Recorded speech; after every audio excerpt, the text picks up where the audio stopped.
थी स्टेटमेंट, कल आपको पढ़ाई है लास्ट टाइम, यही मैंने छोड़ा था आपको पढ़ा के। मैंने बताया था आपके लिए वेपर प्रेशर क्या होता है, लोअरिंग वेपर प्रेशर क्या होता है।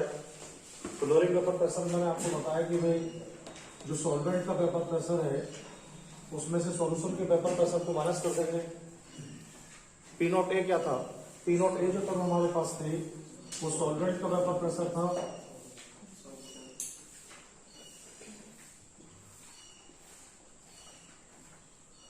और जो पी एस था हमारे पास वो सॉल्यूशन का वेपर प्रेशर था।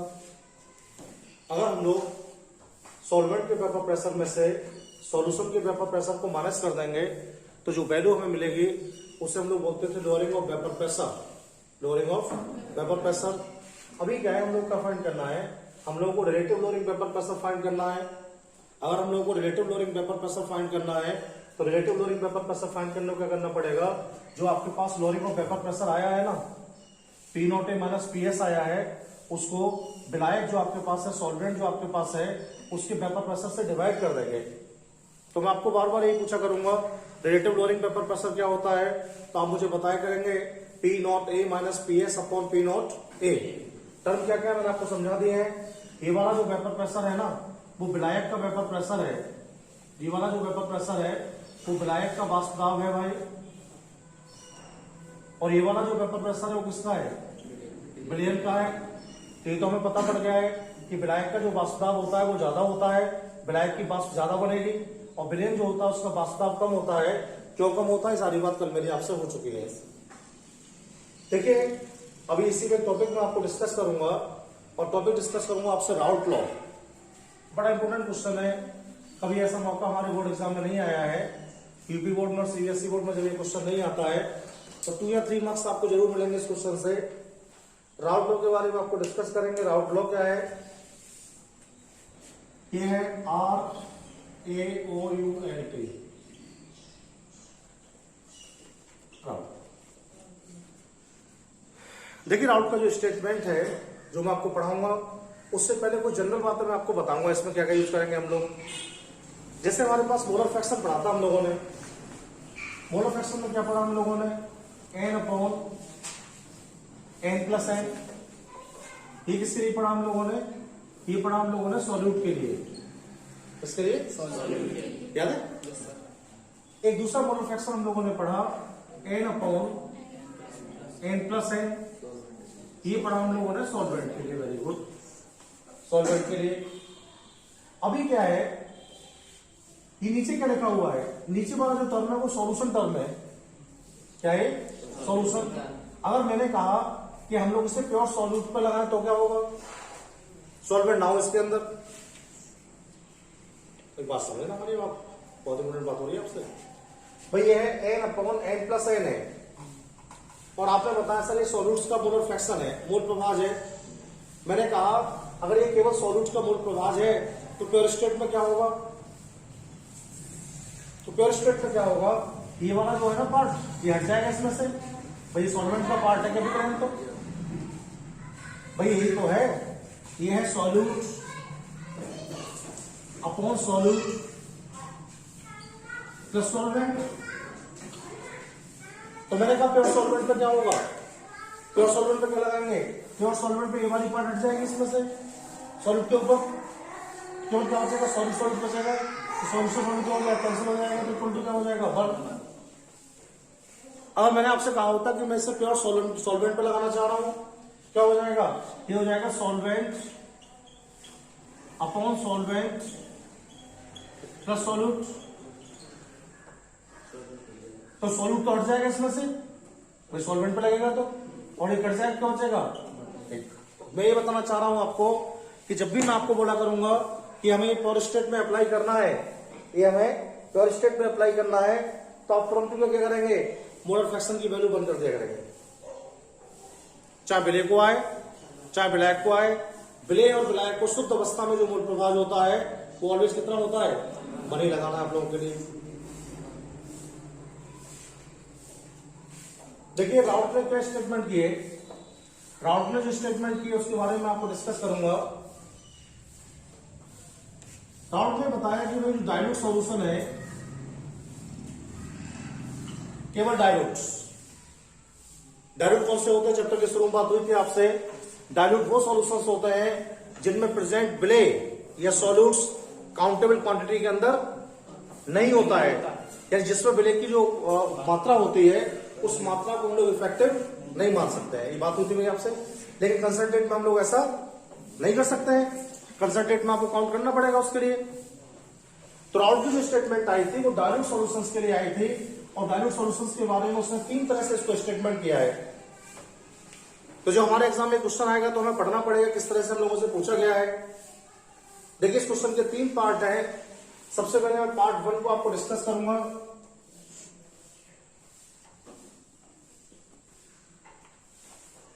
पार्ट 1 में जनरल स्टेटमेंट आया। उसने कहा किसी भी सॉल्यूशन के लिए रिलेटिव लोअरिंग वेपर प्रेशर, क्या टर्म आ गया फिर, P naught A minus P S upon P naught ए। किसी भी सॉल्यूशन के लिए रिलेटिव लोअरिंग वेपर प्रेशर सदैव उसके मोलर फ्रैक्शन जो बिले होता है ना, बिले के मोल प्रभाज के बराबर होता है। ये स्टेटमेंट हुआ सबसे पहला। भाई ये भी पढ़ लिया हम लोगों ने, अभी पढ़ा है तो आज, कल भी पढ़े थे हम लोग इसको, आज भी हम इसे पढ़ के आए। पहले ऑलरेडी मोल प्रभाज के बारे में बहुत सारी बातें आपसे हुई है। 11th में भी आपको पढ़ाया मैंने, 12th में भी दोबारा से पढ़ाया आप लोगों के लिए, इसलिए पढ़ना आपको कुछ। तो क्या कहा उसने पहले स्टेटमेंट में? फर्स्ट स्टेटमेंट उसने कहा किसी भी डायल्यूट सॉल्यूशन के लिए ये क्या है? ये है वाष्प दाब में आपेक्षिक अवनमन। किसी भी तरल विलयन के लिए वाष्प दाब में आपेक्षिक अवनमन सदैव क्या होता है? उसके मोल प्रभाज, किसके मोल प्रभाज? बिले के क्या होता है? बराबर होता है। At constant temperature, the relative lowering of vapor pressure always will be equal to the molar fraction of solute। यानी वास्तव में जो आपेक्षिक अवनमन है, वो बिले के मोल प्रभाज के बराबर है। किसी भी डायल्यूट सॉल्यूशन के लिए वास्तव में आपेक्षिक अवनमन यानी रिलेटिव लोअरिंग ऑफ वेपर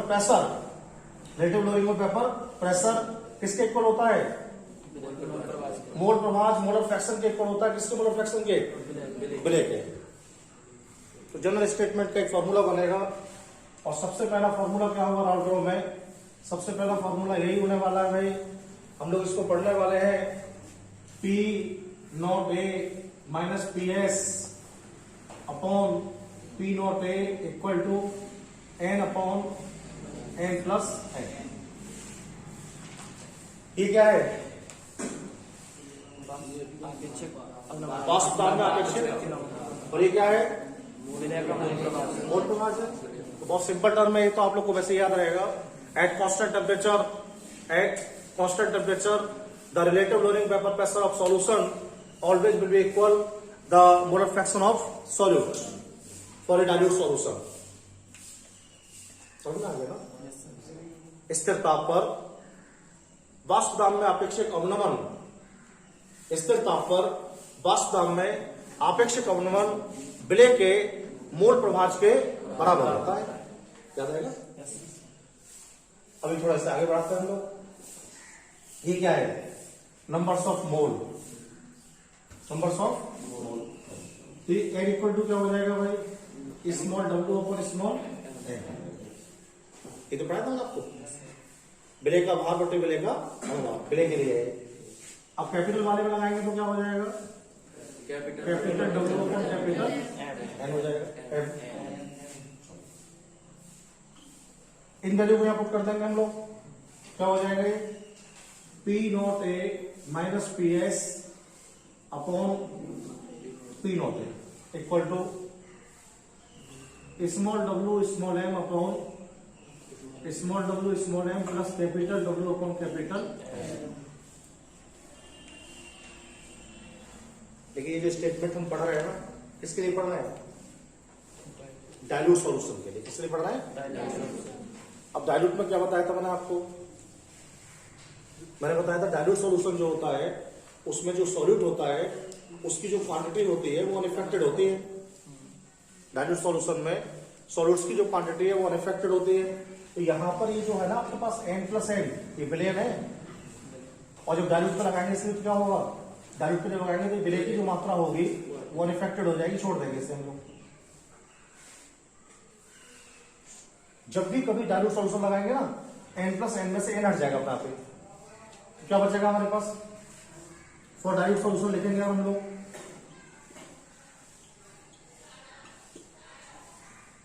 तो हमारे पास ये बचेगा भाई P0A minus PS upon P0A equal to small w upon small m upon capital W upon capital M। Solve कर लेंगे, इससे कोई प्रॉब्लम नहीं होगी हम लोगों को। P0A minus PS upon P0A equal to small w capital M और कैपिटल W स्मॉल।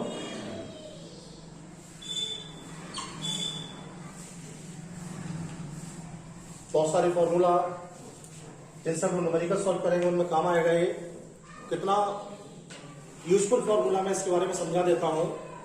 देखिए इस फॉर्मूला से ये जो P0A लिखा हुआ है ये क्या है?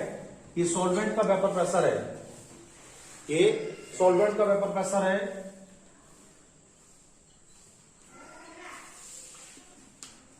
तो सॉल्वेंट के वेपर प्रेशर को फाइंड कर सकते हैं इससे तो हम लोग। और PS क्या है इस टर्म के अंदर? सॉल्यूशन का वेपर प्रेशर है, इसको फाइंड कर सकते हैं हम लोग। स्मॉल w क्या है? स्मॉल w जो है वो सॉल्यूट का वेट है। सॉल्यूट वेट है। m क्या है? Solvent molar mass. ऐसे ही स्मॉल w कैपिटल W क्या है? सॉल्यूट का भार है। और m क्या है? स्मॉल सॉल्यूट का मोलर मास है। मोलर मास को क्या क्या फाइंड कर सकते हैं? सॉल्वेंट और सॉल्यूट का मोलर मास फाइंड कर सकते हैं इससे। सॉल्वेंट और सॉल्यूट का वेट फाइंड कर सकते हैं इससे। बहुत सारे क्वेश्चंस कराऊंगा मैं आपको इसके। और वेपर प्रेशर निकाल सकते हैं, सॉल्वेंट का भी निकाल सकते हैं और सॉल्यूशन का भी निकाल सकते हैं। तो 6 कैलकुलेशन आउटपुट से कर सकते हैं सॉल्यूशन के बारे में। क्या क्या कर सकते हैं? विलायक के भार को निकाल सकते हैं, विलायक के भार को निकाल सकते हैं। दूसरा हम लोग क्या कर सकते हैं? दूसरा हम लोग उसमें वेपर प्रेशर फाइंड कर सकते हैं, वेट फाइंड कर सकते हैं। ये फर्स्ट लॉ है, फर्स्ट लॉ का फर्स्ट पार्ट का स्टेटमेंट है और मैंने आपको समझा दिया है। इस फॉर्मूला को आपको याद रखना है। P0A minus PS upon P0A small w capital M capital W small m।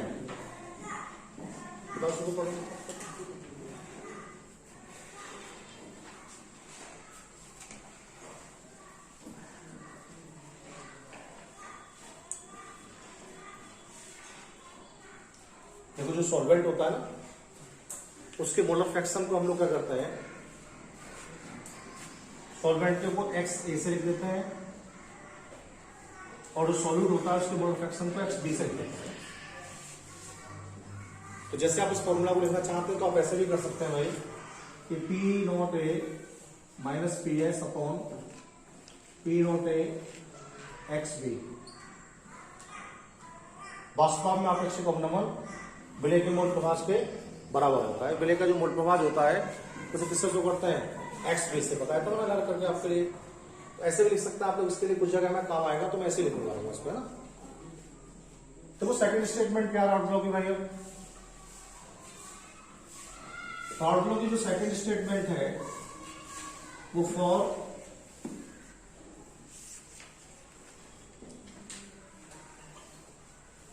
Non volatile solute है।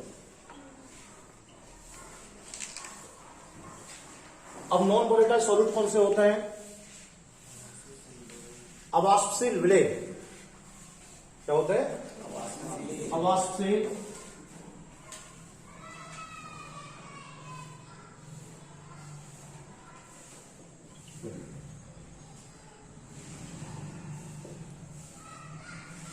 तरह के विलेय पदार्थ होते हैं, एक तो वो जो गर्म करने पर वाष्पित हो जाएंगे, एक वो जो गर्म करने पर वाष्पित नहीं होंगे।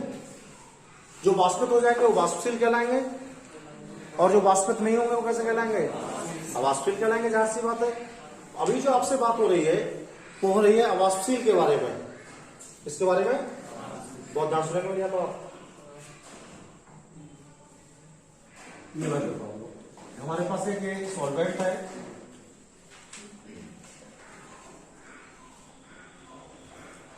ये हमारे पास सॉल्वेंट है,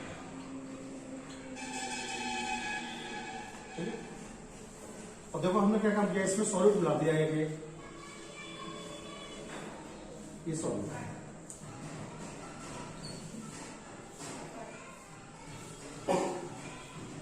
देखो सॉल्वेंट का जो प्रेशर है, वेपर प्रेशर, उसे मैंने पीए मान लिया है, और सॉल्यूट का जो वेपर प्रेशर है उसे मैंने पीवी मान लिया है। बहुत ध्यान से मेरी बात सुनेंगे। अब बात टेक्निकल टर्म की होगी थोड़ी सी। देखिए दो कंपोनेंट हमारे सॉल्यूशन में है। पहला कंपोनेंट क्या हमारे सॉल्यूशन में? पहला कंपोनेंट हमारे सॉल्यूशन में है सॉल्वेंट, जिसका वेपर प्रेशर क्या है? पीए है। और दूसरा कंपोनेंट क्या है? सॉल्यूट है, जिसका वेपर प्रेशर क्या है? पीवी है। ये इनके वाष्प दाब है। अगर आप विलायक को गर्म करेंगे तो उससे वाष्प बनेगी, उसका दाब मैंने मान लिया है पीए। और जो विलेय है उसको वाष्प करेंगे आप लोग, तो उससे जो वाष्प दाब होगा वो पीवी मान लिया मैंने।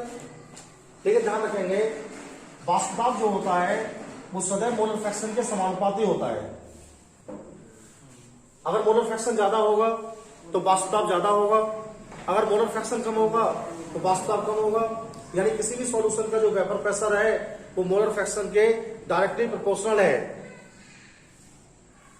अगर किसी भी सॉल्यूशन के अंदर विलेय पदार्थ का मोलर फ्रैक्शन ज्यादा हो रहा है तो उसकी वेपर प्रेशर भी ज्यादा होगी, और कम हो रहा है तो उसकी वेपर प्रेशर भी क्या होगी? कम होने वाली है। तो आपको बताना क्या है इसमें? आपको बताना इसमें यह है, पीवी जो है वो समानुपाती होगा एक्स बी के, और पीए जो समानुपाती होगा वो होगा एक्स ए के। बात समझ में आई नहीं? पक्का? चलो। लेकिन आपने मुझे ऑब्जेक्शन कर दिया तुरंत ही। आपने मेरे को बताया कि सर आप क्या लिखेंगे? मैंने पूछा भाई इन दोनों को मिला क्या बन जाएगा? इन दोनों को मिला के सॉल्यूशन बन जाएगा, विलेय और विलायक को मिला के। तो मैंने पूछा सॉल्यूशन का कुल वाष्प दाब कितना होगा? भाई इन दोनों के वाष्प दाब के बराबर होगा ना। तो मैंने इस टर्म को ऐसे लिख दिया कि PS equal to PA directly proportional X A plus PV directly proportional X B, ऐसे दिया इस टर्म को मैंने। लेकिन आपने बताया सर गलत लिख रहे हैं आप। मैंने पूछा मैं गलत क्यों लिख रहे हैं हम लोग? तो आपने बताया सर एक कंपोनेंट तो आपका वाष्पशील है ही नहीं। जो विलेय आप मिला रहे हैं, जो नॉन वोलेटाइल आप लोग ले रहे हैं, वाष्पशील कहां है? अगर ये वाष्पशील नहीं होगा तो इसका मतलब मोलर फ्रैक्शन नहीं हो रहा इसके अंदर। तो ये वाली जो पूरी टर्म है बेटा वो क्या हो जाएगी? इसमें जीरो हो जाएगी। और जब ये वाली टर्म हमारी जीरो हो जाएगी तो हम लोग क्या पढ़ेंगे इसके लिए? फिर हम लोग पढ़ेंगे पीएस इक्वल टू पी, एक बार लिख देता हूं, zero plus P V directly proportional A, P A directly proportional X A plus zero. वही मैंने कहा देखो इसका मतलब तो ये हो गया कि हमारा जो सॉल्यूशन है उसका जो वाष्प दाब है वो विलायक के वाष्प दाब पर ही डिपेंड करेगा। अब तो विलेय के वाष्प दाब पर तो डिपेंड करेगा नहीं। तो पीएस की वैल्यू किसके बराबर हो जाएगी? पीएस की वैल्यू बराबर हो जाएगी पी ए के। पीएस की वैल्यू बराबर हो जाएगी पी ए के। तो अगर पीएस बराबर पी ए तो पी ए इक्वल टू लिख सकते हैं आप लोग के इंटू एक्स ए। समझिए, इसको मैंने हटा दिया है यहां से। देखो पहले समझ लो आप। तो ये हो गया पीएस इक्वल टू पीए। ये सॉल्यूशन का वाष्प दाब है, विलायक का वाष्प दाब है। अब मैंने क्या किया आपको, ये क्या देखो, इसको लिखेंगे हम लोग खोल के, क्या करेंगे ओपन करके, पी ए इक्वल टू हो जाएगा हमारा के इंटू एक्स है। इसे हम लोग इक्वेशन नंबर फर्स्ट कर लेते हैं, इसे हम लोग सेकंड कर लेते हैं, इसे हम लोग थर्ड कर लेते हैं, इसे फोर्थ कर लेते हैं। क्या तो बस समझ में आपको देखो पक्का। अगर हम लोग इस स्टेटमेंट को प्योर स्टेट पर अप्लाई करें तो जब बिले वास्तविक नहीं हो रहा है ना, तो क्यों लगाएं बेफालतू में उसके लिए, उसको हटाते हैं और इसको हम लोग किसके लिए पढ़ते हैं, प्योर सॉल्वेंट को पढ़ते हैं। किसके लिए पढ़ते हैं, प्योर सॉल्वेंट को। फॉर प्योर सॉल्वेंट, अगर हम लोग इससे प्योर सॉल्वेंट को स्टडी करेंगे, प्योर सॉल्वेंट को स्टडी करते समय क्या होगा, देखो भाई आप लोग, जो आपका पीए है ना, विलेन में ग्लाइक का वास्ता आता है, ये हो जाएगा पी नॉट ए शुद्ध अवस्था में।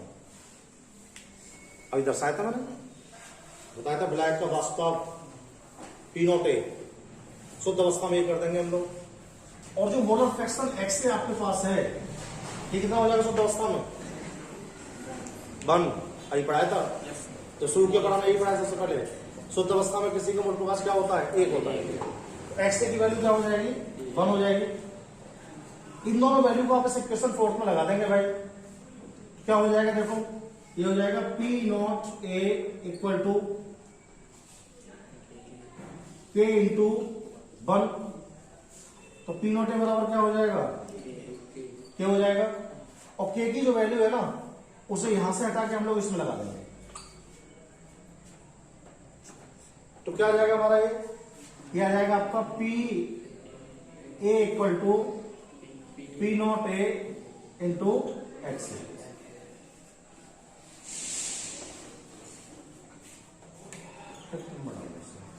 क्या क्या चीज है ये, पी ए किसके बराबर है, पी ए बराबर है पी एस के, पी ए बराबर है पी एस के। तो पी एस इक्वल टू क्या हो जाएगा, पी एस इक्वल टू हो जाएगा P naught A into X.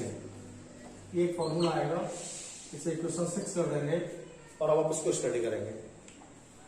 क्या है PS, vapour pressure of solution, vapour pressure of short में लिख दूं, वेपर प्रेशर ऑफ सॉल्यूशन।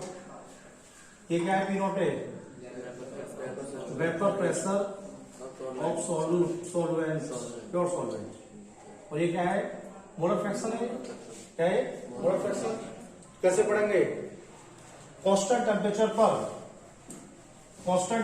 पर किसी भी नॉन वोलेटाइल सॉल्यूट के लिए, कांस्टेंट टेम्परेचर पर किसी भी नॉन वोलेटाइल सॉल्यूट के लिए सॉल्यूशन का वेपर प्रेशर, प्योर सॉल्वेंट के वेपर प्रेशर और सॉल्वेंट के मोलर फ्रैक्शन के मल्टीपल के इक्वल होता है। ये क्या है, बात समझ में, दोबारा बता दो मैं,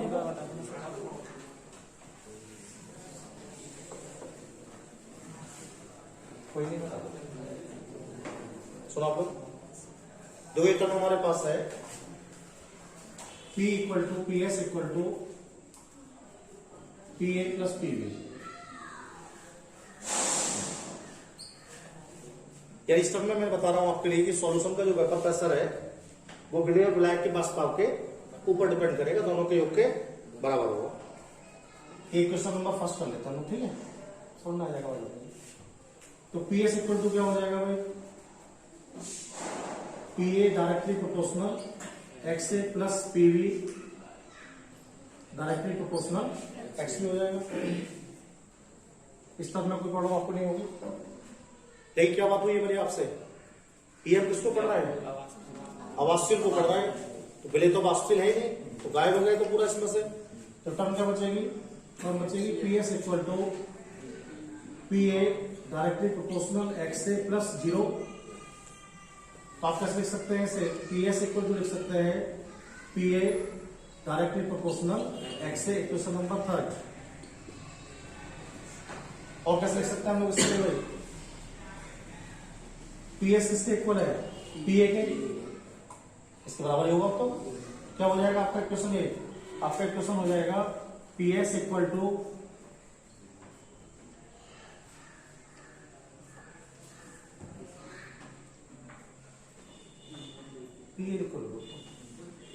पी इक्वल टू हो जाएगा आपका K into x. Equation number 4। अभी मैंने क्या काम किया, इस इक्वेशन को मैंने जो है प्योर स्टेट में अप्लाई किया था, और जब मैंने प्योर स्टेट में अप्लाई किया तो आपको दो टर्म बताई। तो प्योर स्टेट में क्या होगा, जो वेपर प्रेशर है पीए जो वेपर प्रेशर है वो तो हो जाएगा पी नॉट ए, और जो मोल ऑफ फ्रैक्शन एक्स से होता है वो क्या हो जाएगा 1 हो जाएगा। तो क्या हो जाएगा आपका ये हो जाएगा पी नॉट ए बराबर के इंटू 1, और P naught A equal to क्या हो जाएगा के। इक्वेशन नंबर 5 हो गया था ये। और इक्वेशन 5 से हम लोगों ने क्या काम किया था, इस वैल्यू को मैंने 4 में लगा दिया था यहाँ पर। तो ये हमारा क्या हो गया था, ये हो गया था P A equal to P naught A into X A. Equation 5 हो गया था। और पी ए किसके बराबर है, पी एस के।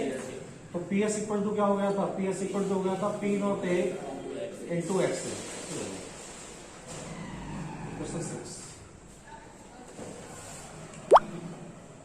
तो क्या पढ़ा स्टेटमेंट में आपने? देखो ये वाला जो टर्म है वो क्या है, ये वाला जो टर्म है वो सॉल्यूशन वेपर प्रेशर है। ये वाला जो टर्म है वो क्या है भाई, पी नॉट ए। ये है प्योर सॉल्वेंट वेपर प्रेशर। और ये वाला टर्म क्या है भाई, मोलर फ्रैक्शन ऑफ सॉल्वेंट्स, इसके लिए सॉल्वेंट। तो बस आपको इसे पढ़ना है और आपको पढ़ के बताना है कि अगर कांस्टेंट टेम्परेचर हमारे पास है, अगर कांस्टेंट टेम्परेचर हमारे पास है तो कांस्टेंट टेम्परेचर पर किसी भी सॉल्यूशन का जो वेपर प्रेशर होता है, कांस्टेंट टेम्परेचर पर किसी भी सॉल्यूशन का जो वेपर प्रेशर होता है वो प्योर सॉल्वेंट के वेपर प्रेशर तथा उसके मोलर फ्रैक्शन के गुणनफल के बराबर होता है।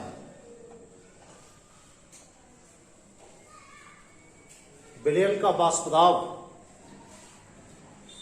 वाष्प दाब किसी भी अवाष्पशील विलय के लिए सदैव शुद्ध विलायक के वाष्प दाब और उसके मोलर फ्रैक्शन मोल प्रभास के गुणनफल के बराबर होता है।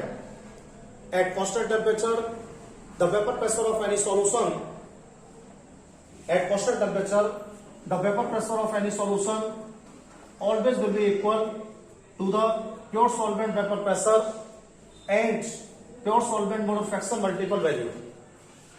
यानी स्थिर ताप पर किसी भी विलयन के लिए अवाष्पित विलय का वाष्प दाब अवाष्पित विलय के लिए प्योर सॉल्वेंट के वेपर प्रेशर का गुणनफल और मोलर फ्रैक्शन का गुणनफल के बराबर होता है।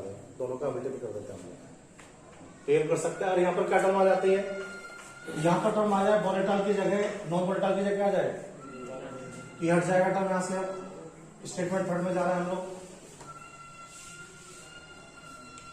अब जब दोनों वाष्पित होंगे तो क्या होगा, समझिए। तो यहां तक तो हम लोग को आना ही पड़ेगा भाई,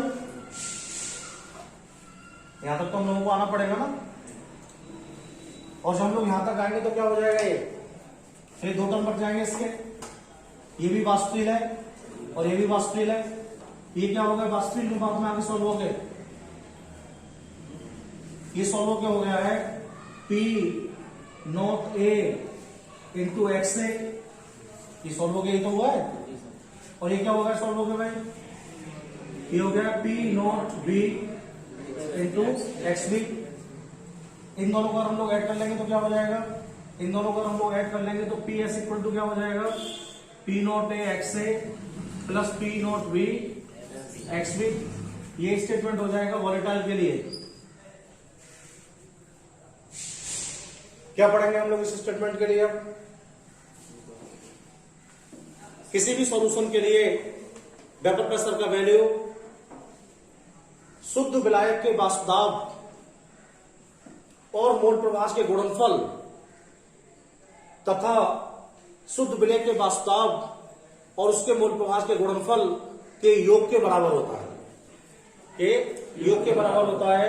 ये राउंड फ्लो है किसके लिए, वोलेटाइल के लिए। किसी भी सॉल्यूशन का वेपर प्रेशर, प्योर सॉल्वेंट के वेपर प्रेशर और उसके मोलर फ्रैक्शन के मल्टीपल, और प्योर सॉल्यूट के वेपर प्रेशर और उसके मोलर फ्रैक्शन के मल्टीपल के योग के बराबर होता है, योग के बराबर होता है। ये राउथ लॉ की वोलेटाइल स्टेटमेंट है। तो तीन तरह से हम लोग उसको पढ़ने वाले हैं। पहली स्टेटमेंट क्या होने वाली है? अभी सबसे पहले मैंने आपको यही पढ़ाई जो पहली स्टेटमेंट डिस्कस की है। मैंने आपको बताया है P naught A minus P S upon P naught A equal to N upon N plus N. ये राउट की फर्स्ट स्टेटमेंट थी। सेकंड स्टेटमेंट मैंने राउट की आपको पढ़ाई है किसके लिए? नॉन वोलेटाइल के लिए, और वो मैंने आपको पढ़ाई है P S equal to P naught A into X A. ये सेकंड स्टेटमेंट राउट की है। और थर्ड अभी पढ़ाई है आपको P S equal to P naught A X A plus P naught B और एक्स बी। स्टेटमेंट थर्ड है। तीनों फॉर्मूला बिल्कुल आपकी मेमोरी फिट होना चाहिए। कहीं कोई टेक्निकल प्रॉब्लम आपको इसमें नहीं होनी चाहिए ना। दूसरी बात, अगर हम लोग इस राउट के लॉ को ग्राफ के रूप में रिप्रेजेंट करेंगे, ग्राफ से शो करेंगे, तो ग्राफिकल कैसे क्या करेंगे हम लोग? अगर राउट के लॉ को हम लोग ग्राफिकल करेंगे तो देखो उसका तरीका ये है,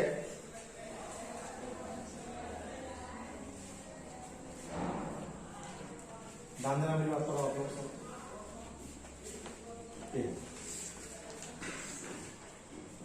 इस वाले एक्सिस पर तो लेंगे आप लोग प्रेशर के लिए दाब, इस वाले एक्सिस पर लेंगे आप मोलर फ्रैक्शन के लिए एक्स के लिए। अब इस पे तीनों कर्व शो करूंगा मैं, देखो एक साथ, और आप गलत नहीं करेंगे बिल्कुल कभी भी, मेरी बात ध्यान सुनेंगे तो। विलेयन, विलायक और विलेय, तीन चीजें होंगी आपके पास। तो सबसे पहले बताओ किसका वास्तव सबसे ज्यादा होगा? विलायक का ज्यादा होगा। तो सबसे ऊंची कर्व हम लोग क्या करते हैं? सबसे ऊंची कर्व जो है हम लोग विलायक की बना देते हैं ना। ये वाली कर्व है, देखो ये कर्व जो है बहुत ऊपर जा रही है, किसी कर्व है विलायक कर्व। यहां से दाब रखेगा इसमें, ऐसे ऐसे दाब रखेगा, देखो इसका ऐसे। सॉल्वेंट के लिए क्या आया था? सॉल्वेंट के लिए सॉल्वेंट को आया था formula P A equal to P naught A और एक्स। ये दाब था सॉल्वेंट का। अब एक क्या बनाते हैं हम लोग? एक बनाते हैं हम लोग विलेय के लिए। विलेय का वास्तव कम होगा, उसकी कर्व हम लोग ऐसे ड्रॉ कर लेते हैं, ऐसे ऐसे कर लेते हैं, थोड़ा नीचा करके ना। ये थोड़ा नीचा हो गया, इससे हटा देता हूं यहां से, ऐसे। इसके लिए क्या आया था? PV equal to P naught V और एक्स वी। अगर हम इन दोनों को जोड़ देंगे ऐसे, यहां से यहां तक, क्या हो जाएगा? सॉल्यूशन हो जाएगा। क्या हो जाएगा? पी एस इक्वल टू हो जाएगा आपका P naught A X A plus P naught B into x. हो गया? देखो ये शुद्ध विलायक कर्व है। विलायक में क्या होगा? एक्स के बराबर तो 1 होगा, लेकिन एक्स भी क्या होगा? यहाँ पर 0 होगा, एक्स भी नहीं होगा इसमें। ये शुद्ध विलेय का कर्व है, तो यहाँ पर क्या होगा? एक्स भी बराबर 1 और एक्स के बराबर क्या होगा? 0 होगा। ये ग्राफिकल स्टडी है। राउट के नियम के लिए एक ग्राफिक बनाना पड़ेगा आपके लिए। तो पहले एक बार हम लोग उसको पढ़ लेंगे ठीक से ना। क्या पढ़ लेंगे हम लोग? किस टाइप से हमसे पूछा गया है, तीनों नहीं आएंगे कभी भी करने को। अगर पेपर में सवाल आ जाता है राउट का नियम क्या होता है, उसे आप स्पष्ट कीजिएगा। तो बस आपको पहले वाला स्टेटमेंट कर देना है, आपको पहले वाला स्टेटमेंट कर देना है। और पूछा गया नॉन वोलेटाइल के लिए क्या होता है भाई, तो दूसरा स्टेटमेंट करना है। और दूसरा तीसरा तो एक ही जैसे है, उसमें केवल एक चीज और ऐड करनी है आपके लिए। वोलेटाइल को हम लोग बहुत इजीली कर सकते हैं। देखिए कौन कौन से लिमिटेशंस हैं जिनमें राउट का नियम फॉलो होता है। पहली बात तो ये है, जब कभी हम लोग राउट के नियम को स्टडी कर रहे होते हैं तो उसकी पहली लिमिटेशन से है कि आपका जो टेम्परेचर है वो कांस्टेंट होना चाहिए। आपका जो टेम्परेचर है वो क्या होना चाहिए? कांस्टेंट। दूसरी बात आपको ध्यान रखना है, जब भी कभी राउट के नियम को हम लोग स्टडी करते हैं तो जो कंसंट्रेशन है, जो सांद्रता है, वो परिवर्तित नहीं होनी चाहिए। ऐसा नहीं बीच में सांद्रता चेंज हो गई। तीसरी बात यह है कि जो विलेय आपके पास है और जो विलायक आपके पास है वो आपके लिए कभी भी आपस में रिएक्ट नहीं होना चाहिए, क्रिया नहीं करना चाहिए। तो विलेय और विलायक आपस में क्रिया नहीं करते हो। दूसरी बात, टेम्परेचर कैसा रहता हो, कांस्टेंट रहता हो। और तीसरी बात, जो हमारा सॉल्यूशन है उसकी जो कंसंट्रेशन है वो सदैव क्या होनी चाहिए, फिक्स होनी चाहिए, कंसंट्रेशन कभी भी चेंज नहीं होनी चाहिए। तो ये सब जो हम लोगों ने किसके बारे में पढ़ा है, राउल्ट ब्लॉक स्टेटमेंट के बारे में पढ़ा है। नेक्स्ट टाइम जब भी आपसे मुलाकात होगी तो नई चीज आपको पढ़ाता है, ठीक है।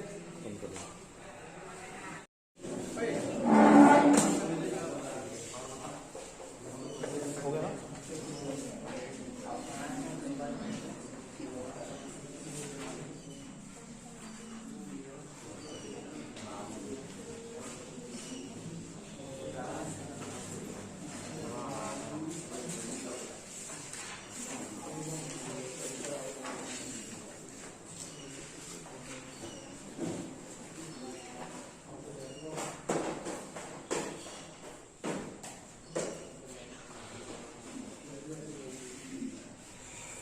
ये स्टेटमेंट कल आपको पढ़ाई है लास्ट टाइम, यही मैंने छोड़ा था आपको पढ़ा के। मैंने बताया था आपके लिए वेपर प्रेशर क्या होता है, लोअरिंग वेपर प्रेशर क्या होता है।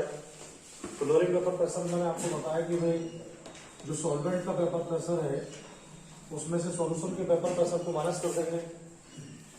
पी नॉट ए क्या था, पी नॉट ए जो टर्म हमारे पास थी वो सॉल्वेंट का वेपर प्रेशर था,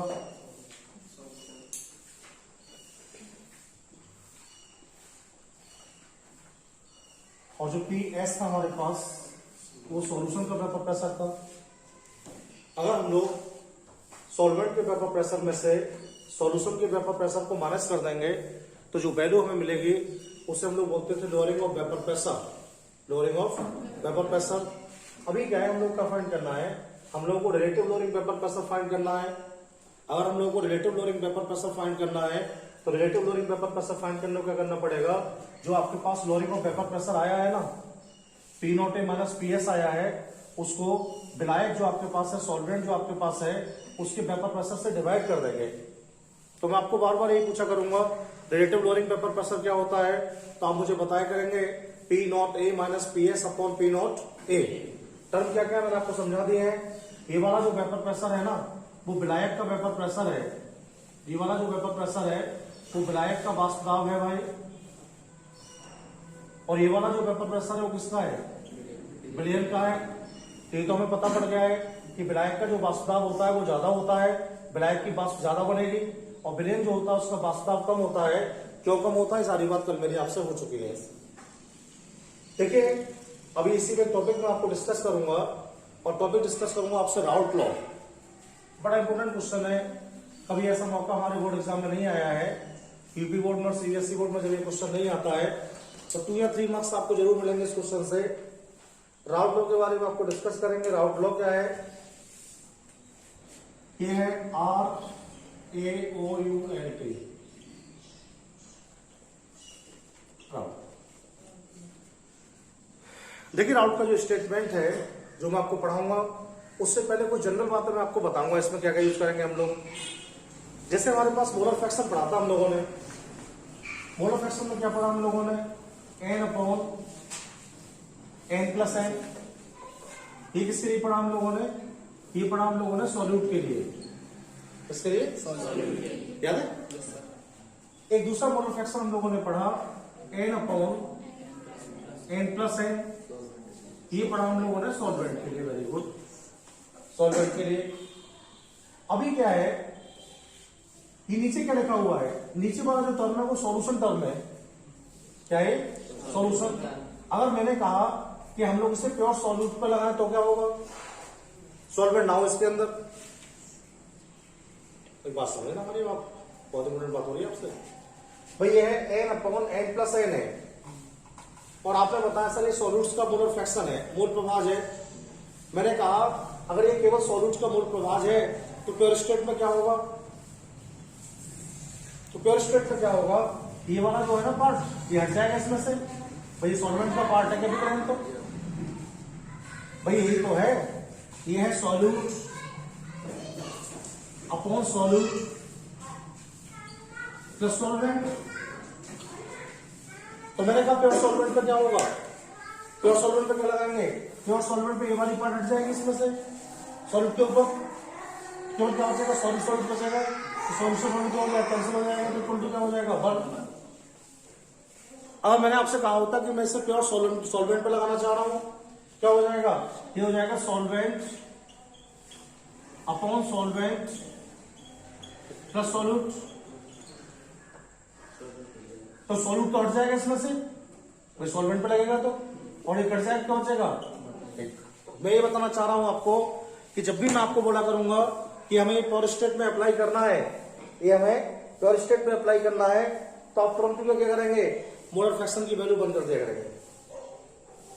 चाहे विलय को आए चाहे विलायक को आए, विलय और विलायक को शुद्ध अवस्था में जो मोल प्रभाव होता है वो ऑलवेज कितना होता है, 1 ही लगाना है आप लोगों के लिए। देखिए राउट ने क्या स्टेटमेंट किए, राउट ने जो स्टेटमेंट किए उसके बारे में आपको डिस्कस करूंगा। राउट ने बताया कि जो डाइल्यूट सॉल्यूशन है, केवल डाइल्यूट कौन से होते हैं, चैप्टर के शुरू में बात हुई थी आपसे, डाइल्यूट वो सॉल्यूशंस होते हैं जिनमें प्रेजेंट विलय या सॉल्यूट्स काउंटेबल क्वांटिटी के अंदर नहीं होता है, यानी जिसमें विलय की जो मात्रा होती है उस मात्रा को हम लोग इफेक्टिव नहीं मान सकते हैं, ये बात होती है आपसे। लेकिन कंसंट्रेट में हम लोग ऐसा नहीं कर सकते हैं, कंसंट्रेट में आपको काउंट करना पड़ेगा उसके लिए। तो राउट की जो स्टेटमेंट आई थी वो डाइल्यूट सॉल्यूशंस के लिए आई थी, और डाइल्यूट सॉल्यूशंस के बारे में उसने 3 तरह से इसको स्टेटमेंट किया है। तो जो हमारे एग्जाम में क्वेश्चन आएगा तो हमें पढ़ना पड़ेगा किस तरह से हम लोगों से पूछा गया है। देखिए इस क्वेश्चन के 3 पार्ट हैं। सबसे पहले मैं पार्ट 1 को आपको डिस्कस करूंगा।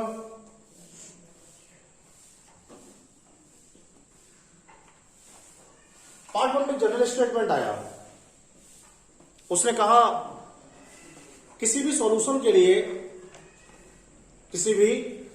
लिए रिलेटिव लोअरिंग वेपर प्रेशर, क्या टर्म आ गया फिर, P0A minus PS upon P0A। किसी भी सॉल्यूशन के लिए रिलेटिव लोअरिंग वेपर प्रेशर सदैव उसके मोलर फ्रैक्शन जो विलय होता है ना, विलय के मोल प्रभाज के बराबर होता है। ये स्टेटमेंट हुआ सबसे पहला। भाई ये भी पढ़ लिया हम लोगों ने, अभी पढ़ाए तो आज, कल भी पढ़े थे हम लोग इसको, आज भी हम रिसेंट पढ़ के आए। पहले ऑलरेडी मोल प्रभाज के बारे में बहुत सारी बातें आपसे हुई है, 11th में भी आपको पढ़ाया मैंने, 12th में भी दोबारा से पढ़ाया आप लोगों के लिए, इसलिए प्रॉब्लम ना हो आपको कुछ। तो क्या कहा उसने पहले स्टेटमेंट में, फर्स्ट स्टेटमेंट उसने कहा किसी भी डाइल्यूट सॉल्यूशन के लिए ये क्या है, यह है वाष्प दाब में आपेक्षिक अवनमन। किसी भी तरल विलयन के लिए वाष्प दाब में आपेक्षिक अवनमन सदैव क्या होता है, उसके मोल प्रभाज, किसके मोल प्रभाज, विलय के क्या होता है, बराबर होता है। At constant temperature, the relative lowering of vapor pressure always will be equal to the molar fraction of solute। यानी वास्तव में जो आपेक्षिक अवनमन है, वास्तव में जो आपेक्षिक अवनमन है वो विलय के मोल प्रभाज के बराबर है।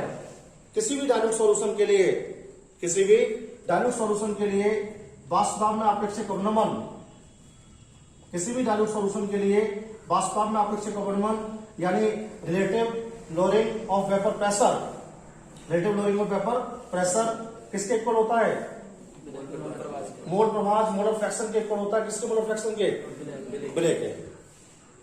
तो जनरल स्टेटमेंट का एक फॉर्मूला बनेगा, और सबसे पहला फॉर्मूला क्या होगा राउटर में, सबसे पहला फॉर्मूला यही होने वाला है भाई, हम लोग इसको पढ़ने वाले हैं, P0A minus PS upon P0A equal to N upon N plus N।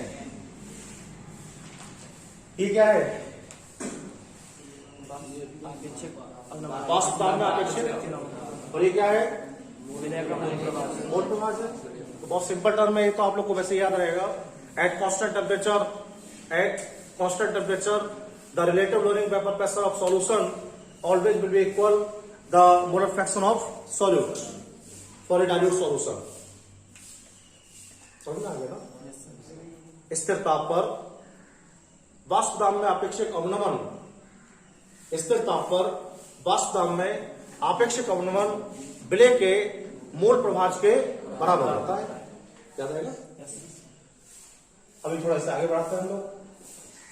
ये क्या है? Numbers of mole, numbers of mole. N equal to क्या हो जाएगा भाई? Small W upon small N. ये तो पढ़ा था आपको, विलय का भार बटे विलय का अनुपात, विलय के लिए। अब कैपिटल वाले में लगाएंगे तो क्या हो जाएगा? Capital W upon capital N हो जाएगा। इन वैल्यू को यहां पुट कर देंगे हम लोग, क्या हो जाएगा? P naught A minus P S upon P naught A equal to small W small M upon small W small M plus capital W upon capital. लेकिन ये जो स्टेटमेंट हम पढ़ रहे हैं ना, किसके लिए पढ़ रहे हैं? डाइल्यूट सॉल्यूशन के लिए। किसके लिए पढ़ रहे हैं? अब डाइल्यूट में क्या बताया था मैंने आपको? मैंने बताया था डाइल्यूट सॉल्यूशन जो होता है उसमें जो सॉल्यूट होता है उसकी जो क्वांटिटी होती है वो अनइफेक्टेड होती है। डाइल्यूट सॉल्यूशन में सॉल्यूट्स की जो क्वांटिटी है वो अनइफेक्टेड होती है। तो यहां पर ये जो है ना आपके पास n प्लस एन, ये विलयन है। और जब डाइल्यूट पे लगाएंगे इसमें तो क्या होगा? डाइल्यूट पे जब लगाएंगे तो विलय की जो मात्रा होगी वो अनइफेक्टेड हो जाएगी, छोड़ देंगे इसे हम लोग।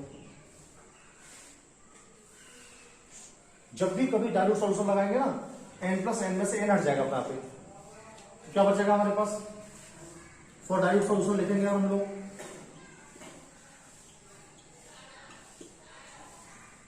तो हमारे पास ये बचेगा भाई P naught A minus P S upon P naught A equal to small W upon small M upon capital W upon capital M. Solve कर लेंगे, इससे कोई प्रॉब्लम नहीं होगी हम लोगों को। P naught A minus P S upon P naught A equal to small W capital M और कैपिटल डब्ल्यू स्मॉल।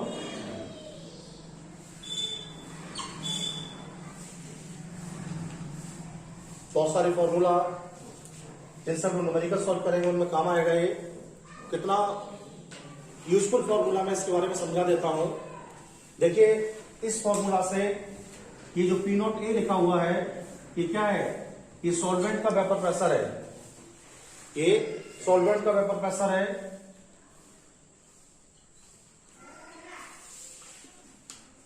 तो सॉल्वेंट के वेपर प्रेशर को फाइंड कर सकते हैं इससे तो हम लोग। और पीएस क्या है टर्म के अंदर? सॉल्यूशन का वेपर प्रेशर है, इसको फाइंड कर सकते हैं हम लोग।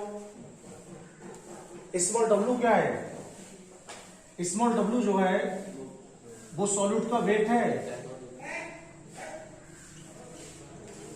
सॉल्यूट वेट है। एम क्या है? Solvent molar mass. ऐसे ही स्मॉल डब्ल्यू कैपिटल डब्ल्यू क्या है? सॉल्यूट का भार है।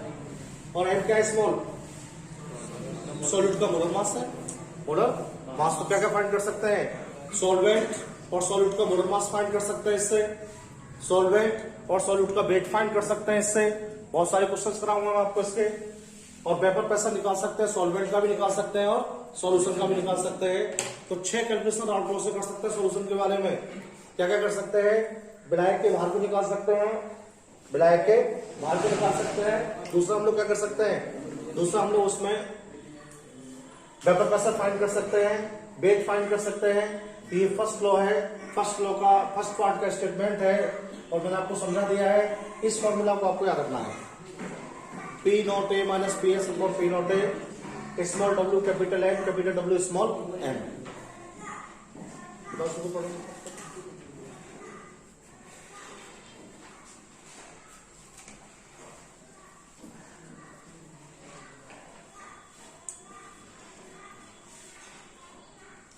देखो जो सॉल्वेंट होता है ना उसके मोलर फ्रैक्शन को हम लोग क्या करते हैं?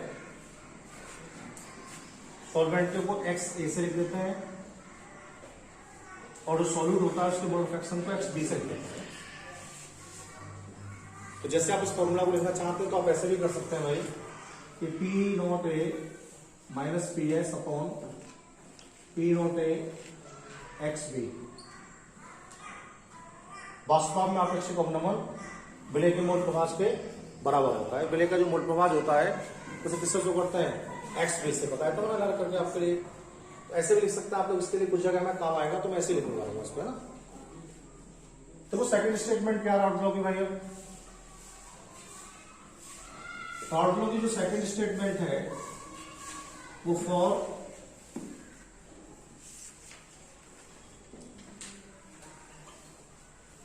नॉन वोलेटाइल सॉल्यूट है। अब नॉन वोलेटाइल सॉल्यूट कौन से होते हैं, अवाष्पशील विलय। क्या होते हैं, अवाष्पशील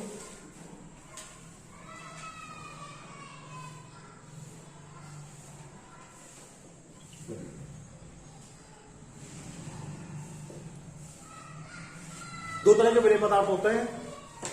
एक तो वो जो गर्म करने पर वाष्पित हो जाएंगे, एक वो जो गर्म करने पर वाष्पित नहीं होंगे। जो वाष्पित हो जाएंगे वो वाष्पशील कहलाएंगे और जो वाष्पित नहीं होंगे वो कैसे कहलाएंगे, अवाष्पशील कहलाएंगे। जाहिर सी बात है। अभी जो आपसे बात हो रही है वो हो रही है अवाष्पशील के बारे में। इसके बारे में बहुत ध्यान सुनेंगे भैया। तो ये हमारे पास एक सॉल्वेंट है,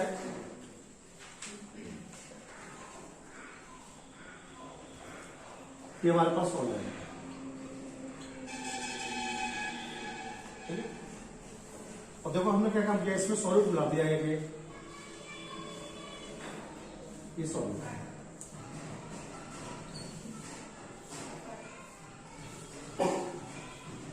देखो सॉल्वेंट का जो प्रेशर है, वेपर प्रेशर, उसे मैंने पीए मान लिया है और सॉल्यूट का जो वेपर प्रेशर है उसे मैंने पीबी मान लिया है। बहुत ध्यान से मेरी बात सुनेंगे। अब बात टेक्निकल टर्म की होगी थोड़ी सी। देखिए दो कंपोनेंट हमारे सॉल्यूशन में है।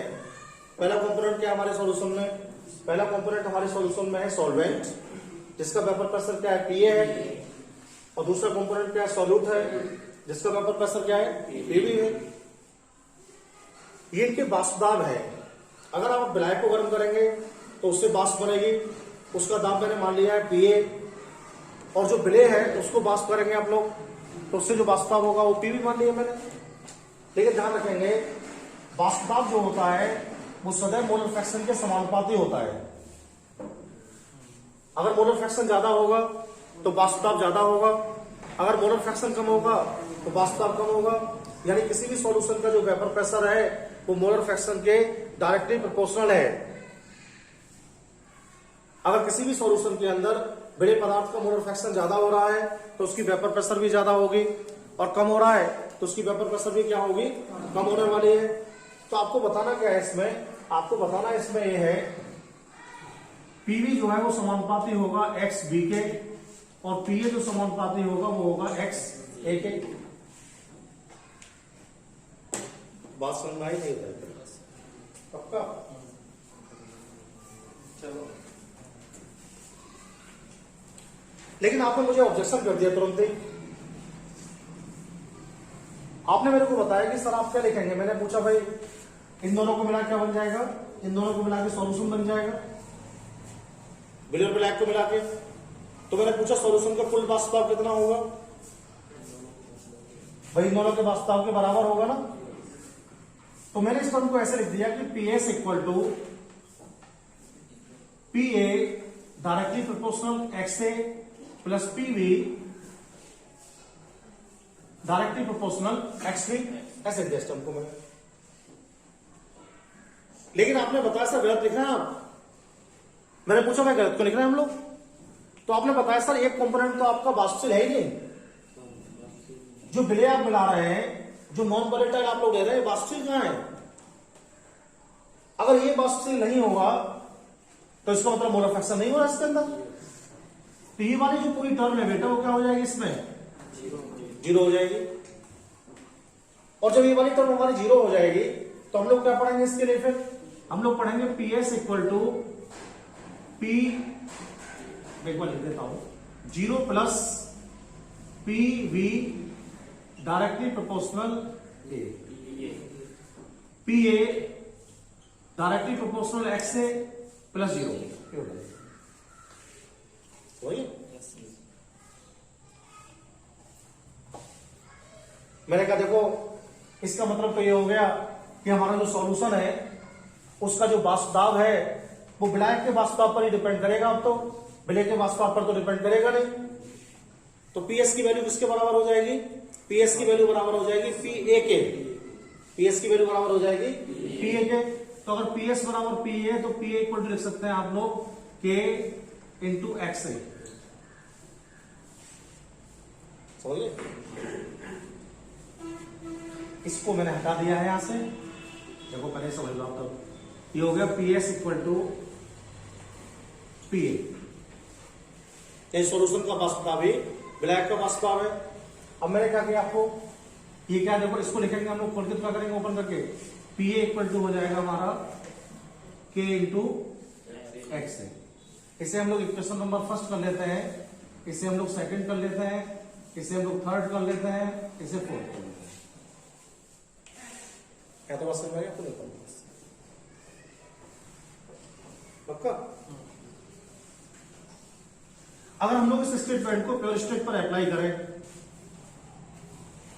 तो जब पहले वास्तविक नहीं हो रहा है ना, तो क्यों लगाएं बेफालतू में उसके लिए? इसको हटाते हैं और इसको हम लोग किसके लिए पढ़ते हैं? प्योर सॉल्वेंट को पढ़ते हैं। किसके लिए पढ़ते हैं? प्योर सॉल्वेंट को। फॉर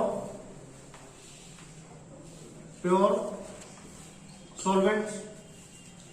अगर हम लोग इससे प्योर सॉल्वेंट को स्टडी करेंगे, प्योर सॉल्वेंट को स्टडी करते समय क्या होगा? देखो भाई आप लोग, जो आपका पीए है ना, विलेन में ब्लैक का वास्तव आता है, ये हो जाएगा पी नॉट ए शुद्ध अवस्था में।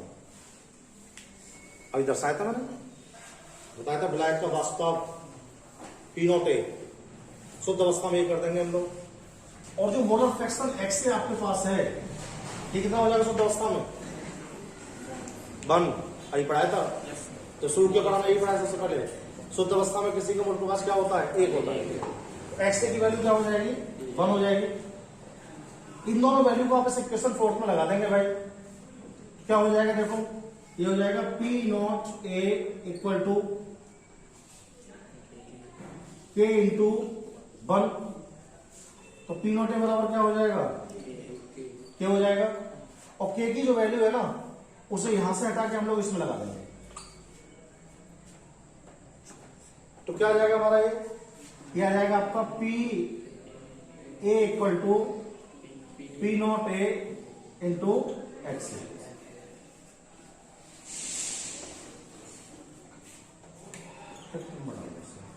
क्या क्या चीज है ये? पीए किसके बराबर है? पीए बराबर है पीएस के। पीए बराबर है पीएस के। तो पीएस इक्वल टू क्या हो जाएगा? पीएस इक्वल टू हो जाएगा P naught A into x. ये एक फॉर्मूला आएगा, इसे इक्वेशन 6 कर देंगे और अब आप उसको स्टडी करेंगे। क्या है PS? Vapour pressure of solution. Vapour pressure of short में लिखूं, वेपर प्रेशर ऑफ सॉल्यूशन। ये क्या है? P naught A vapour pressure of solvent, pure solvent. और ये क्या है? मोलर फ्रैक्शन है। क्या है? Molar fraction. कैसे पढ़ेंगे? कांस्टेंट टेम्परेचर पर किसी भी नॉन वोलेटाइल सॉल्यूट के लिए, कांस्टेंट टेम्परेचर पर किसी भी नॉन वोलेटाइल सॉल्यूट के लिए सॉल्यूशन का वेपर प्रेशर, सॉल्यूशन का वेपर प्रेशर, प्योर सॉल्वेंट के वेपर प्रेशर और सॉल्वेंट के मोलर फ्रैक्शन के मल्टीपल के इक्वल होता है। ये क्या है? बात समझ आ गई? दोबारा से बता दो।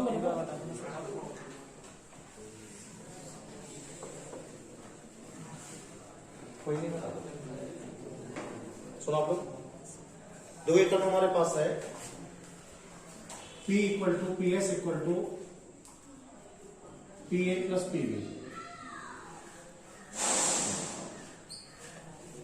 या इस टर्म में मैं बता रहा हूं आपके लिए कि सॉल्यूशन का जो वेपर प्रेशर है वो विलेय और विलायक के वाष्प के ऊपर डिपेंड करेगा, दोनों के योग के बराबर होगा। एक क्वेश्चन नंबर फर्स्ट कर लेता हूँ, ठीक है, समझ में आ जाएगा भाई। तो पी एस इक्वल टू क्या हो जाएगा भाई, P A directly proportional X A plus PV directly proportional x में हो जाएगा। इस तरह में कोई प्रॉब्लम आपको नहीं होगी। देखिए क्या बात हुई है मेरी आपसे, पीएम किसको पढ़ रहा है, अवास्तविक को पढ़ रहा है, तो पहले तो वास्तविक है ही नहीं, तो गायब हो गए तो पूरा इसमें से। तो टर्म क्या बचेगी, टर्म बचेगी P S equal to P A directly proportional X A plus 0। तो आप कैसे लिख सकते हैं इसे, पी एस इक्वल टू लिख सकते हैं P A directly proportional X A, equation number 3। और कैसे लिख सकते हैं हम लोग इसके लिए, पी एस किसके इक्वल है, पी ए के, इसके बराबर ही होगा। तो क्या हो जाएगा आपका इक्वेशन, ये आपका इक्वेशन हो जाएगा P S equal to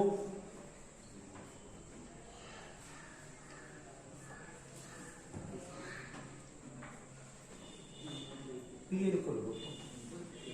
A equal to हो जाएगा आपका K into X A, equation number 4। अभी मैंने क्या काम किया, इस इक्वेशन को मैंने जो है प्योर स्टेट में अप्लाई किया था, और जब मैंने प्योर स्टेट में अप्लाई किया तो आपको दो टर्म बताई। तो प्योर स्टेट में क्या होगा, जो वेपर प्रेशर है पी ए जो वेपर प्रेशर है वो तो हो जाएगा पी नॉट ए, और जो मोल ऑफ फ्रैक्शन एक्स से होता है वो क्या हो जाएगा, 1 हो जाएगा। तो क्या हो जाएगा आपका, ये हो जाएगा पी नॉट ए बराबर के इंटू 1, और P naught A equal to क्या हो जाएगा के, इक्वेशन नंबर 5 हो गया था ये। और इक्वेशन 5 से हम लोगों ने क्या काम किया था, इस वैल्यू को मैंने 4th में लगा दिया था यहाँ पर। तो ये हमारा क्या हो गया था, ये हो गया था P A equal to P naught A into X A, equation 5 हो गया था। और पी ए किसके बराबर है, पी एस के, तो पी एस इक्वल टू क्या हो गया था, पी एस इक्वल टू हो गया था P naught A into X A, equation 6। तो क्या पढ़ा स्टेटमेंट में आपका है, देखो ये वाला जो टर्म है वो क्या है, ये वाला जो टर्म है वो सॉल्यूशन वेपर प्रेशर है। ये वाला जो टर्म है वो क्या है भाई, पी नॉट ए, ये है प्योर सॉल्वेंट वेपर प्रेशर। और ये वाला टर्म क्या है भाई, मोलर फ्रैक्शन ऑफ सॉल्वेंट्स, इसके लिए सॉल्वेंट।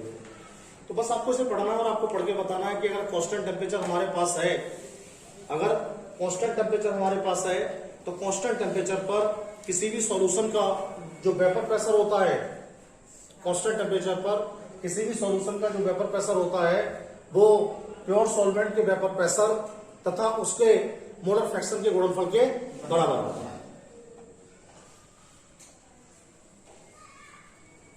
विलयन का वाष्प दाब, विलयन का वाष्प दाब किसी भी अवाष्पशील विलय के लिए सदैव शुद्ध विलायक के वाष्प दाब और उसके मोलर फ्रैक्शन मोल प्रभास के गुणनफल के बराबर होता है। At constant temperature the vapour pressure of any solution, at constant temperature the vapour pressure of any solution always will be equal to the pure solvent vapor pressure and pure solvent mole of fraction multiple value। यानी स्थिर ताप पर किसी भी विलयन के लिए अवाष्पित विलय का वाष्प दाब अवाष्पित विलय के लिए प्योर सॉल्वेंट के वेपर प्रेशर का गुणनफल और मोल ऑफ फ्रैक्शन का गुणनफल के बराबर होता है। दोनों का मल्टीप्लाई कर देते हैं हम, तो ये कर सकते हैं। और यहाँ पर क्या टर्म आ जाती है, यहाँ पर टर्म आ जाए वोलेटाइल की जगह नॉन वोलेटाइल की जगह आ जाए, ये हट जाएगा टर्म यहाँ से। अब स्टेटमेंट 3 में जा रहे हैं हम लोग। अब जब दोनों वाष्पित होंगे तो क्या होगा, समझिए, तो यहां तक तो हम लोग को आना ही पड़ेगा भाई, यहां तक तो हम लोगों को आना पड़ेगा ना। और जब हम लोग यहां तक आएंगे तो क्या हो जाएगा, ये 2 टर्म बच जाएंगे इसके, ये भी वाष्पशील है और ये भी वाष्पशील है। ये क्या होगा, वाष्पशील अनुपात में आगे सॉल्व हो गए, ये सॉल्व क्या हो गया है, P naught A into X A, ये सॉल्व हो गया, ये तो हुआ है। और ये क्या हो गया सॉल्व हो गया भाई, ये हो गया P naught B into X B. इन दोनों को हम लोग ऐड कर लेंगे तो क्या हो जाएगा, इन दोनों को हम लोग ऐड कर लेंगे तो पी एस इक्वल टू क्या हो जाएगा, P naught A X A plus P naught B X B. ये स्टेटमेंट हो जाएगा वोलेटाइल के लिए। क्या पढ़ेंगे हम लोग इस स्टेटमेंट के लिए, किसी भी सॉल्यूशन के लिए वेपर प्रेशर का वैल्यू शुद्ध विलायक के वाष्प दाब और मोल प्रवाह के गुणनफल तथा शुद्ध विलय के वाष्प दाब और उसके मोल प्रवाह के गुणनफल के योग के बराबर होता है, के योग के बराबर होता है। ये राउट फ्लो है किसके लिए, वोलेटाइल के लिए। किसी भी सॉल्यूशन का वेपर प्रेशर प्योर सॉल्वेंट के वेपर प्रेशर और उसके मोलर फ्रैक्शन के मल्टीपल और प्योर सॉल्यूट के वेपर प्रेशर और उसके मोलर फ्रैक्शन के मल्टीपल के योग के बराबर होता है, योग के बराबर होता है।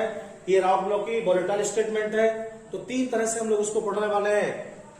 पहली स्टेटमेंट क्या होने वाली है, अभी सबसे पहले मैंने आपको यही पढ़ाई जो पहली स्टेटमेंट डिस्कस की है। मैंने आपको बताया है P naught A minus P S upon P naught A equal to N upon N plus N. ये राउट की फर्स्ट स्टेटमेंट थी। सेकंड स्टेटमेंट मैंने राउट की आपको पढ़ाई है किसके लिए, नॉन वोलेटाइल के लिए, और वो मैंने आपको पढ़ाई है P S equal to P naught A into X A. ये सेकंड स्टेटमेंट राउट की है। और थर्ड अभी पढ़ाई है आपको P S equal to P naught A X A plus P naught B और एक्स बी। Statement third. तीनों फॉर्मूला बिल्कुल आपकी मेमोरी फिट होना चाहिए, कहीं कोई टेक्निकल प्रॉब्लम आपको इसमें नहीं होनी चाहिए ना। दूसरी बात, अगर हम लोग इस राउट के लॉ को ग्राफ के रूप में रिप्रेजेंट करेंगे, ग्राफ से शो करेंगे, तो ग्राफिकल कैसे क्या करेंगे हम लोग। अगर राउट के लॉ को हम लोग ग्राफिकल करेंगे तो देखो उसका तरीका ये है,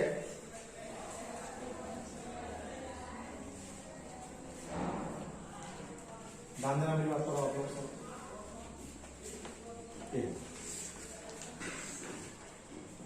इस वाले एक्सिस पर तो लेंगे आप लोग प्रेशर के लिए दाब, इस वाले एक्सिस पर लेंगे आप मोलर फ्रैक्शन के लिए एक्स के लिए। अब इस पर तीनों कर्व शो करूंगा मैं, देखो एक साथ, और आप गलत नहीं करेंगे बिल्कुल, कभी भी मेरी बात ध्यान सुनेंगे तो। विलयन, विलायक और विलय, तीन चीजें होंगी आपके पास।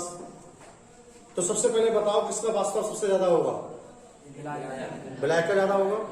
तो सबसे ऊंची कर्व हम लोग क्या करते हैं, सबसे ऊंची कर्व जो है हम लोग विलायक की बना देते हैं ना। ये वाली कर्व देखो, ये कर्व जो है बहुत ऊपर जा रही है, तो किसी कर्व है विलायक कर्व। यहां से दाब रखेगा इसमें, ऐसे ऐसे दाब रखेगा, देखो इसका ऐसे। सॉल्वेंट के लिए क्या आया था, सॉल्वेंट के लिए सॉल्वेंट को आया था formula P A equal to P naught A और एक्स। ये दाब था सॉल्वेंट का। अब एक क्या बनाते हैं हम लोग, एक बनाते हैं हम लोग विलय के लिए। विलय का वास्तव कम होगा, उसकी तरफ हम लोग ऐसे ड्रॉ कर लेते हैं, ऐसे ऐसे कर लेते हैं, थोड़ा नीचा करके ना। ये थोड़ा नीचा हो गया, इससे हटा देता हूं ऐसे। इसके लिए क्या आया था, PV equal to P naught V और एक्स वी। अगर हम इन दोनों को जोड़ देंगे ऐसे, यहां से यहां तक, क्या हो जाएगा, सॉल्यूशन हो जाएगा। क्या हो जाएगा, पी एस इक्वल टू हो जाएगा आपका P naught A X A plus P naught B into x. हो गया। देखो ये शुद्ध विलायक कर्व है, विलायक में क्या होगा, एक्स से बराबर तो 1 होगा, लेकिन एक्स भी क्या होगा यहाँ पर 0 होगा, एक्स भी नहीं होगा इसमें। ये शुद्ध विलय का कर्व है, तो यहाँ पर क्या होगा, एक्स भी बराबर 1 और एक्स से बराबर क्या होगा 0 होगा। ये ग्राफिकल स्टडी है। राउट के नियम के लिए एक ग्राफिक बनाना पड़ेगा आपके लिए। तो पहले एक बार हम लोग उसको पढ़ लेंगे ठीक से ना। क्या पढ़ लेंगे हम लोग, किस टाइप से हमसे पूछा गया है, तीनों नहीं आएंगे कभी भी करने को। अगर पेपर में सवाल आ जाता है राउट का नियम क्या होता है उसे आप स्पष्ट कीजिएगा, तो बस आपको पहले वाला स्टेटमेंट कर देना है, आपको पहले वाला स्टेटमेंट कर देना है। और पूछा गया नॉन वॉलेटाइल के लिए क्या होता है भाई, तो दूसरा स्टेटमेंट करना है। और दूसरा तीसरा तो एक ही जैसे है, उसमें केवल एक चीज और ऐड करनी है आपके लिए, वॉलेटाइल को हम लोग बहुत इजीली कर सकते हैं। देखिए कौन कौन से लिमिटेशंस हैं जिनमें राउट का नियम फॉलो होता है। पहली बात तो ये है, जब कभी हम लोग राउट के नियम को स्टडी कर रहे होते हैं तो उसकी पहली लिमिटेशन से है कि आपका जो टेम्परेचर है वो कांस्टेंट होना चाहिए, आपका जो टेम्परेचर है वो क्या होना चाहिए, कांस्टेंट। दूसरी बात आपको ध्यान रखना है, जब भी कभी राउट के नियम को हम लोग स्टडी करते हैं तो जो कंसंट्रेशन है, जो सांद्रता है वो परिवर्तित नहीं होनी चाहिए, ऐसा नहीं बीच में सांद्रता चेंज हो गई। तीसरी बात यह है कि जो विलेय आपके पास है और जो विलायक आपके पास है वो आपके लिए कभी भी आपस में रिएक्ट नहीं होना चाहिए, क्रिया नहीं करना चाहिए। तो विलेय और विलायक आपस में क्रिया नहीं करते हो। दूसरी बात टेम्परेचर कैसा रहता हो, कांस्टेंट रहता हो। और तीसरी बात जो हमारा सॉल्यूशन है उसकी जो कंसंट्रेशन है वो सदैव क्या होनी चाहिए, फिक्स होनी चाहिए, कंसंट्रेशन कभी भी चेंज नहीं होनी चाहिए। तो ये सब जो हम लोगों ने किसके बारे में पढ़ा है, राउट ब्लॉक स्टेटमेंट के बारे में पढ़ा है। नेक्स्ट टाइम जब भी आपसे मुलाकात होगी तो नई चीज आपको पढ़ाता है, ठीक है।